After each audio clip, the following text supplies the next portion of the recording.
kongere kandi tubaramutse tubaye ikaze muri umwanya wo kubashikiriza ano makuru ingingo nkuru nizi zikurikira. Hatangujwe ku mugaragaro kuri uyu wa gatatu isabukuru ry'amareresi Festicab. Iryo sabukuru rikaba ribaye ku nshuro ya 13 urirongoye Gladys Irankunda akaba hamagarira abakenyezi kwitabira ibikorwa by'amareresi. Nayo bamwe mu bakenyezi bo ku mutumba wa Buhonga ha turi muri komine ya Kanyosha intara ya Bujumbura bavuga ko atabumenyi bafise mu bijanye no gukingira ibidukikije bagasaba ko boronswa ubumenyi.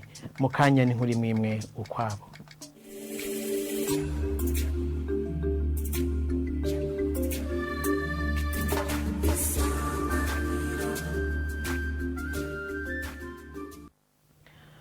Kaze mwidonido jano makuru urongoye ikigo c'igihugu kiraba amabarabara ARB arahumuriza abaca kwibarabara rikuru rya RN3 ryo rya Bujumbura Rumonge aho rihurira nibarabara ryo muri zone ya Musaga hari ryo bitiriye Mutaga wa gatatu ahantu hamaze kononekara ko aho hantu hagiye gukorwa.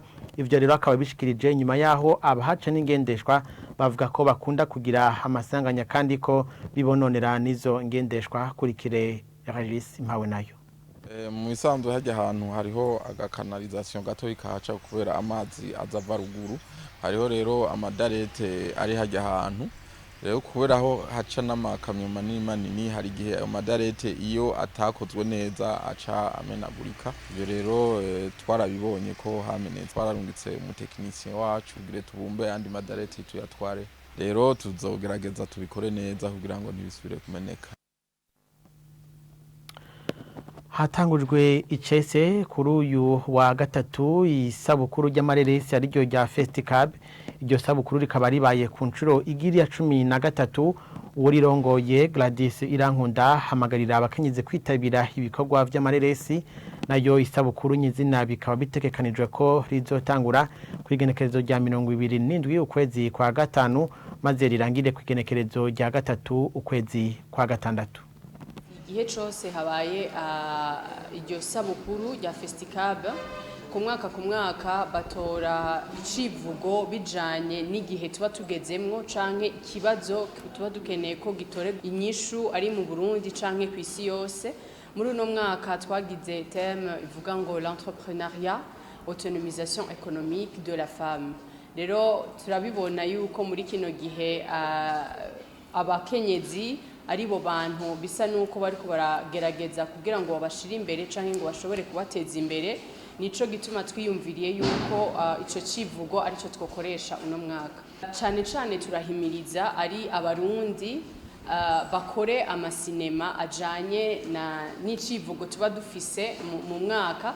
Hariho n'ababa basanzwe bayafise barayakoze mugabo cane dushaka kwakira ayo mareresi aba afise ajanye cyane nico civugo, ariko n'abandi baremerewe kuyazana. Cane turahimiriza ngo abadamu canke abakobwa n'abakenyezi bari muri 7e art kugira ngo bashobore kuzana aya mareresi yabo, n'aba réalisateur n'aba producteur b'abarundi nabone bashobore kuzana amareresi yabo muri iryo sabukuru. Ico twifuza ni ukwerekana yuko uwo mukenyezi ivyo ashobora gukora byose bishoboka atari vya bindi vya kera nkuko mwabonye parrain na marraine. Dufite mu marraine yashobora kuba yarateye imbere cyane ari umuntu w'umudamu agatera imbere muri sport, bisigura ngo n'abandi birashoboka kuko twiyumvire ko ari bashobora kuba marraine umwaka ariko ntibisigura ko hatabandi bakenyezi bashoboye nabone kwiyungunganya bagatera imbere. Bisigura ngo dukeneye yuko n'abandi bakenyezi canke abandi bakobwa babona yuko bishoboka ari mu bikorwa byabo vya minsi yose, ari aho babaye, ari aho bakorera, ko bishoboka yuko nabo bashobora gutera imbere. Tubandanye nano makuru. Bamwe mu bakenyezi b'abarimyi bo ku mutumba wa Buhonga ni muri komine ya Kanyosha intara ya Bujumbura bavuga ko atabumenyi bafise mu bijanye no gukingira ibidukikije bagasaba ko boronswa ubumenyi. Nayo ubujejwe uburimyi aho muri komine ya Kanyosha akavuga ko inyigisho nk'izo zitangirwa mu mashira hamwe ni mu gihe twimirije indwi yahariwe umukenyezi Didi Gahimbare. abo bakenyezi mubona nabo ku mutumba Buhonga komine Kanyosha intara ya Bujumbura bamwe bariko bararima abandi batera imbuto zitandukanye ariko bavuga ko atabumenyi bafise narirya barima ku misozi hanamye.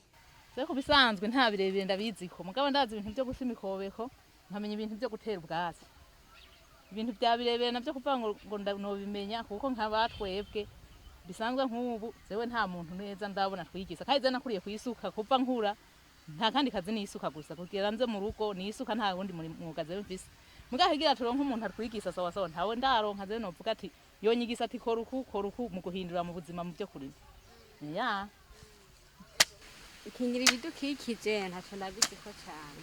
Kuri ivyo rero ingaruka ngo ni nyinshi bavuga ko imbuto n'umwavu bitwagwa mu gihe imvura iguye.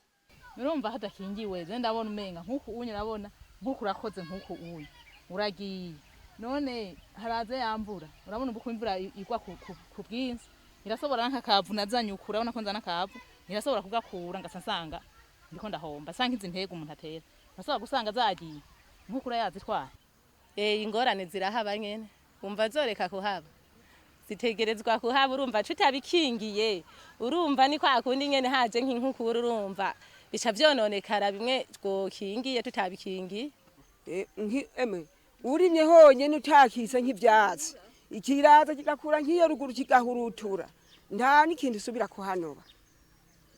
Ego nico gituma mbere n'ivyo bikorwa baduhimirizamwo vyo gukika ivyatsi byo kwimba imiserege hariho akamaro bimaze kugira ngo bize biradufasha. Abo bakenyezi basaba kuronswa inyigisho mu bijanye no gukingira ibidukikije kuko ngo barazi ko mu gihe sikingiwe iguma nakanovera kandi kimbuka. Haramutse haboneka uwoza kuturonsa izo nyigisho urumva byo tworohera natwe tukamenya ingene dufata isi ndimwa yacu. Nico gituma rero nk'ubu urumva habonetse nk'uwo twigisha kugira turabe ukuntu twobikingira natwe byo tunezera bikatworohera. Dukingiye ibidukikije urumva umwunguko dutegerezwa kuburonka kuko vya bintu vyacu tuzoba tubikingiye wumva none vyo babishononekara dusaba inyigiso nyene numva abo tuba hafi. Urongoye uburimyi mu ntara ya Kanyosha ahimiriza abo bakenyezi kuja mu mashira hamwe kuko ariho batangira izo nyigisho.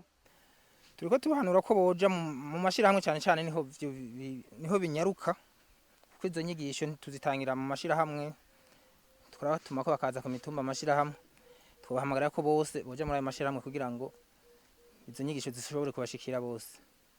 Ibiharuro bitangwa n'ikigo Isebu kijejwe kwegeranya ibiharuro kimenyesha ko ku bice 90% by'abarundi babeshejweho n'uburimyi 51% n'abakenyezi. Tubananye nano makuru mu gisata cyo kunguruza abantu n'ibintu ngo nta cuma na kimwe caba gifise amapine abiri canke atatu kizoba kirekuriwe guca mu mazone ya Kinindo na Musaga kuva ku igenekerezo rya 11 kuno kwezi kwa gatatu. Bine byamenyeshejwe na musitanteri wa komine ya Muha mu nama yagirishije abasanzwe bakoresha ivyo vyuma ariko bane nabo bakavuga ko iyo ngingo itoroshe gushira mu ngiro. Kurikire musitanteri wa komine ya Muha Devote Ndayisenga. Twagomba rero ko tubasigurira ingingo iheruka gufatwa aho ngaha muri komine Muha nukuvuga ivyo vyuma bitazorenga ngaha aye kuri ipo yo ngaha aye po Kanyosha hanyuma n'ibindi mukabandanya na hariya kuri 2e Avenue naho nyene ko mutazoharenga. Hanyuma tukanababwira kandi yuko abari hariya ruguru ku Musaga mu Kamesa ko hariya aho bita kuri Bonesha mutazohava muharenga ngo mumanuke muri zone ya Musaga. Ibyo mwarabyumvise muri zone Musaga ndetse yuko ivyo vyuma bihagendera nta na kimwe kizobikwa no mu nzu.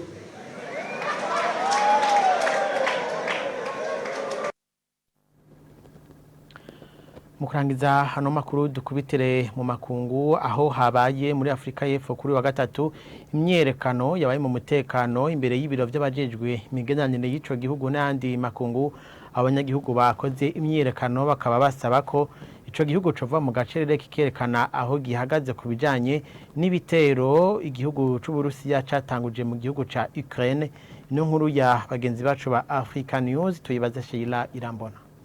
Ayo makuru amenyesha ko ishirahamwe ry'abanya-Ukraine baba muri Afrika y'Epfo batunganije kuri uno wa gatatu imyiyerekano mu mahoro imbere y'inyubako z'abatwara ubuyobozi bw'imigenderanire n'amakungu. Iyo myiyerekano ikaba yari igamije gusaba leta ya Afrika y'Epfo gufata ingingo ku vyerekeye ingwano iri kubera muri Ukraine mu gufatira ibihano Uburusiya no mu gushigikira Ukraine. Uno munyagihugu ati ndi uwi Kiev, umugwa mukuru wa Ukraine. Abavyeyi banje nabasizeyo kandi iyo ndabarondeye numva ibibombe bivuga nk'ivyoroshe. Uno nawe ati jewe mva muri Kongo nduhana ndayizi, numvise ibiriko bibera muri Ukraine canza kubashigikira. Iyo myiyerekano ikaba ibaye iya kabiri ibaye yiyamiriza iyo ndwano, iya mbere ikaba yabereye imbere y'ubuserukizi bw'igihugu ca Rusiya. Ayo makuru akarangiza avuga ko indwi igomba irangire ibibombe vy'Abarusiya bihitana ibintu mu bisagara vya Ukraine. Umukuru w'igihugu ca Afrika y'Epfo Cyril Ramaphosa akaba yahamagariye ivyo bihugu bibiri mu biganiro no gufata ingingo yo guhagarika indwano. Nino kuri iyi nkuru yo mu makunguru rero duciye turangiriza ko hano makuru twabateguriye uno munsi. Reka nshimire mwese mafasha akanya ko gukurikira ano makuru. Nshimire kandi n'abagenzanje bamfashije gutororokanya ano makuru. Ahanje ndabifurize kugira ibihe vyiza na televiziyo Isanganiro.